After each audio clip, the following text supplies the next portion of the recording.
રાજકોટ શહેરમાં ગુનાખોરી ડામવા માટે માનનીય સીપી સર બ્રજેશકુમાર જાસર અને additional CP sir Mahendra Bagdiya sir દ્વારા ક્રાઇમ બ્રાન્ચ અને પોલીસ સ્ટેશન સ્તરે કડક સૂચના આપવામાં આવેલ હતી. શહેરમાં સંગઠિત ગુના આચરતી ટોળકીઓને ક્રાઇમ બ્રાન્ચ દ્વારા આઈડેન્ટિફાઈ કરવામાં આવેલ છે. એમાં એક ટોળકી બાટલી ગેંગ કરીને છે, જેમાં 14 જેવા સાગરીતો સામેલ છે અને આ રૂખડિયાપરા રેલનગર વિસ્તારમાં એક્ટિવ છે.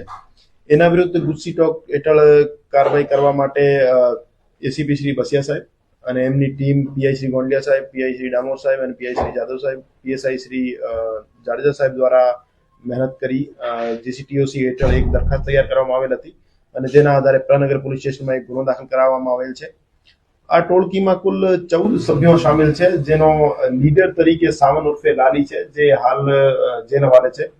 અને આ સિવાય 9 આરોપી, જેમાં સમીર ઇસ્માઇલ શેખ, ઈશુબા રિઝવાન દલ, મીરખાન દલ, અસલમ શેખ ઇત્યાદિ हमारा કસ્ટડીમાં છે અને એક બીજો આરોપી જેલ હવાલે છે. તો આમ 11 સભ્યો જે છે અમારા કબજામાં છે અને 3 આરોપીઓને હજુ ફરાર છે, એને પકડવા માટેની તજવીજ ચાલુ છે.